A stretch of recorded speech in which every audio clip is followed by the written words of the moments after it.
Hello and welcome, I'm Oles Gerjuk and you're watching Head to Head on UATV.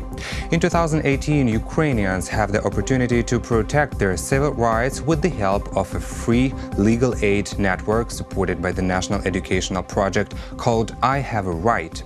Who will benefit from this initiative and how is it being realized in Kyiv? We will discuss this issue in our studio with Stanislav Kutsenko, head of the Kyiv Territories Justice Department. Hello and thank you for being with us, Stanislav. Good afternoon. So first of all, how much are Ukrainians aware of what their rights are? First of all, we have the problem that was actual for all years of independence, that Ukrainians really don't know their rights, they don't know how to use them, and they were not taught rights at all, let's say in school, universities, or even by parents. Why? Because adults also don't know their rights in Ukraine, and that's why we launched the whole national program that called I Have a Right. And this year, according to decree of president, is the year of the project I Have a Right. And it works in all regions of Ukraine. It is all national project. And in Kyiv, we always conduct a lot of activities in frame of I Have a Right campaign. Accordingly, people can see big boards, city lights. We spread brochures. We have social reels on TV screens to describe the rights of people. But for sure, we need time, because if we didn't deal with rights in the past, we need to have a lot of things to be done now. Yeah, well, that's the whole process of education, probably, to educate the population about the rights. But what are the main sources of information that are used in this project? I mean, the sources of information about what kinds of rights one is guaranteed. First of all, we concentrated on the most important spheres of Ukrainians' life. So it's how to protect their business, first of all, and how to protect their property. Because we have a lot of radar schemes when people is taken out of their property, for example, part of flat, land, other goods, other property issues, and we explain them how to use the abilities of state to protect their rights. For example, we have commission based on every territorial department of justice, also based on Ministry of Justice, that can protect property. We explain people how to apply with certain documents to protect their right. We then punish state register who dealt with such issue, and now we have even criminal prosecution for such people if they break the right of Ukrainians on property. Because I need to mention that it's demand of international society for property to be protected in Ukraine. It's only one direction. Mm-hmm. Second, but just a second. But could you provide all this information just in brochure? Actually, in brochure, we have exact steps how to protect their rights. Mm-hmm. But we run campaign also through open sources of media. We have TV reels. It's like social advertisement. People can get to know how to protect their rights. But for sure, we have a website, pravo.minjust.gov.ua, where you have concrete instructions what to do in exact situations. Also, people can call to hotline of Central of Legal Aid. It works 24/7. This hotline, people can get their first information about protection their rights, and also we recommend for people to use the system and network of legal aid centers in Ukraine. There are more than 500 such centers in every, let's say, more or less big city. But also we have a town. Also we have 1,000 distant centers of legal aid, for example, in schools, in libraries, in remote regions, where people can get also, we call it primary legal aid consultation, how to protect their right, how to apply with right document to state body or other entities.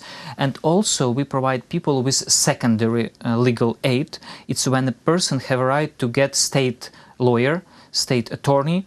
It is free of charge because he or she is paid by from state budget. Mm-hmm. And for example, people who are disabled, who have very low social level, they have a right for free state attorney. But how much are Ukrainians aware of this kind of service that you are doing? It's a very painful question. Why? Because the system is very active now, but due to abilities of ministry, due to our initiatives, from 2016 we started to develop it very fast. Because before this there were only few centers in Ukraine where people could apply and ask for help, legal aid. But now we have a very wide network. We have huge information campaign. For example, even now, me and you, we have promoting the idea of protecting their rights, and also our next step is cooperation with Ministry of Education to change school programs for children also to start their rights, because now our target audience is from 16 years old for people, and we need to start from early ages. Of course, this should be a part of education. Yes, of course. Children to be aware of that of their rights, and I'm sure that is a huge basis for civil society of Ukraine if we have such rights-based education. Yeah, and also children should know their children's rights. For sure, because for example, very important issue now on alimony.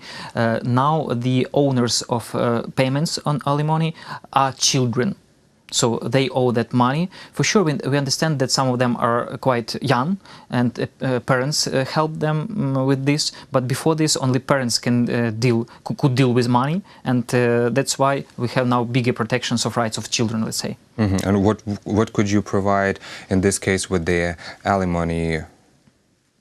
Alimony is a very sensitive question for Ukrainian society, because we have now more than 600,000 cases when people don't pay alimony, and that's why we adopted the whole law on strengthened responsibility on non-payment of alimonies.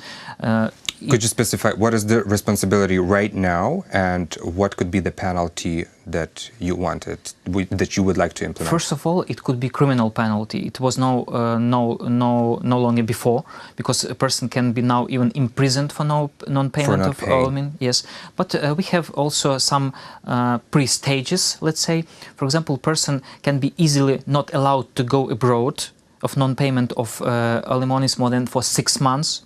Also, those ones who don't pay alimonies more than 3 months, they go to United State Register of Debtors, and in that state registry there are also deputies, representatives of a huge business, and this registry is public now, and it started to work like 9 days ago, and we have already some cases when people who consider themselves to be influential, they already paid because they don't want to be on that list. Because it is public, every person can know who doesn't pay alimony, and with this, such person who doesn't pay, he or she breaks rights of child, because child is not protected, and it's like economical criminal case against child. But are these legislative changes that you've mentioned, are they already adopted, or are they on the bill phase? The law was signed in January. Starting from this month, it is in act, and it works now. And so we have first protocols. It went into force. Mm-hmm. Yes, we had first protocols on 6th of February, and tomorrow and day after tomorrow we will have first prohibitions to leave Ukraine, first prohibitions to omit driving license. Now person cannot have a right to drive a car. To drive a car from 3 to 6 months, and also now parent, for example, cannot so easily prohibit for mother, for example, to go with child abroad, because before this it was a huge problem that mother, for example, wants to go with child to sea coast, for example, and father, for example, use this case not to. He denies. Yes, he doesn't give his permission. Well, you mentioned alimony debts and protection of agrarian businesses from raider attacks. What are the other directions that this project is working on? Other directions are protecting of big business. For example, we have adopted the law. It is called anti-raider law. According to that law, it's not so easy now to check enterprises and business in Ukraine. Especially it was very sensitive for foreign investors in Ukraine because they wanted their business to be protected here. And as I told, we have special commission based on Ministry of Justice that protects such rights. And also we have adopted changes to national system of laws. And now, for example, it's not so easy to have like mask shows that it was before. Does it demand some warrant? The checking process, for example, does it demand to have the warrant issued by some institution? For sure. Now they can only make checks by permission of authorized bodies. Also, everything should be filmed. It's no possibility now to do it without witnesses. Also, such businessman or entrepreneur can invite attorney at that point, and if there is no presence of anyone who can protect you, then such activities of checking bodies are not legal.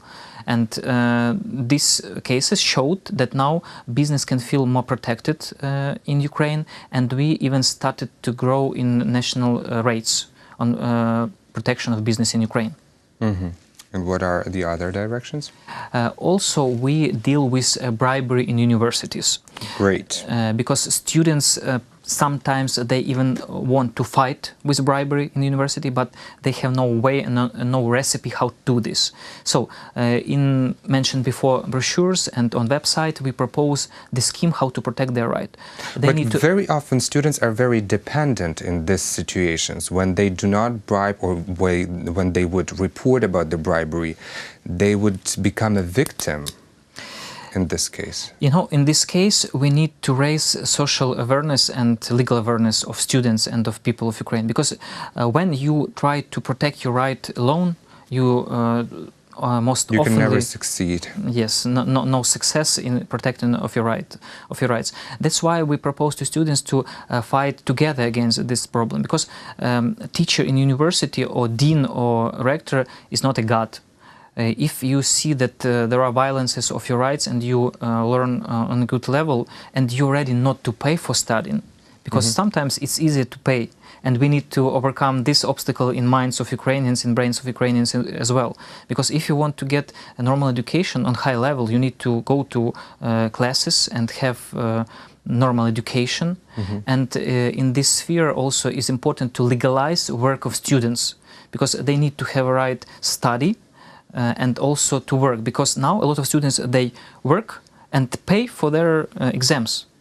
And with campaign on no bribery in universities, we also plan to change the whole situation in Ukraine. But for sure, we need some time. It couldn't be changed like in 1 year. We need some time to change a bit minds of Ukrainians. In the worst case scenario, would this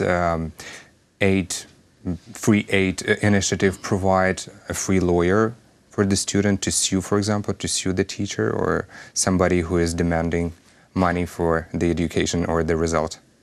In Kyiv, we have 150 lawyers who are hired by Center of Legal Aid.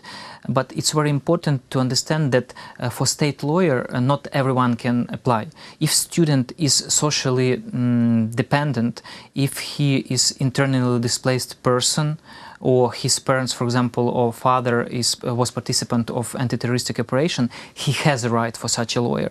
But first of all, we advise to everyone to use primary legal aid. In Kyiv, there are 4 centers on legal aid, 2 on left bank, 2 on right bank. Of the city, yeah. Of the city of Dnipro. People can apply there, students as well.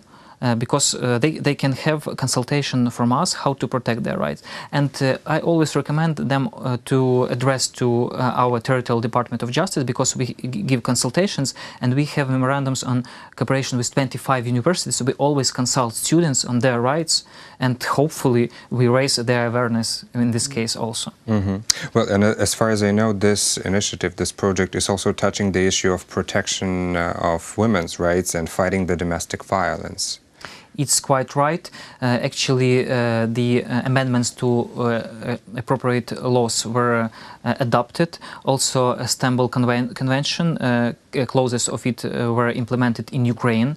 And now it's very important. It is very important change that people who contact with people who were victims of domestic violence, for example, teachers, medical workers, they need to tell to police that they have even suspicion that a person was a victim of domestic violence. They are like agents who needs to deliver this information. And in this case, even if person is scared to tell about domestic violence, somebody from social sphere could help it with applying with appropriate information to national policy and vice versa. If they don't inform national police, in this case, then they can have administrative punishment. Well, this is a very important and touchy issue, and it is very good that last December we adopted the law to criminalize the domestic violence. So, unfortunately, we are running out of time, so my last question would be, what challenges do you face currently with implementing this program, and what help would you ask for? First of all, we need to run as many information pieces of campaign as possible. We try to do this in current situation. Also, the second challenge is a non-will of Ukrainians to know their rights, because it's easier to ask for state on help. For sure, we are ready to help, we are ready to protect, but first of all, people, they need to interest with their rights. They need to have interest on mechanisms how to protect them. In this case, if we have demand from people, it would be easier to deliver information to them, because of course, yes, people in big cities, they are active, but in small villages, towns, they very reliant on governing bodies, and they don't want to be active. Well, from our side, we're ready to help you with that, and thank you so much for this conversation. Thank you too. That was Stanislav Kutsenko, head of the Kyiv Territorial Justice Department. Thank you for watching Head to Head. I'm Oles Gerjuk. Goodbye.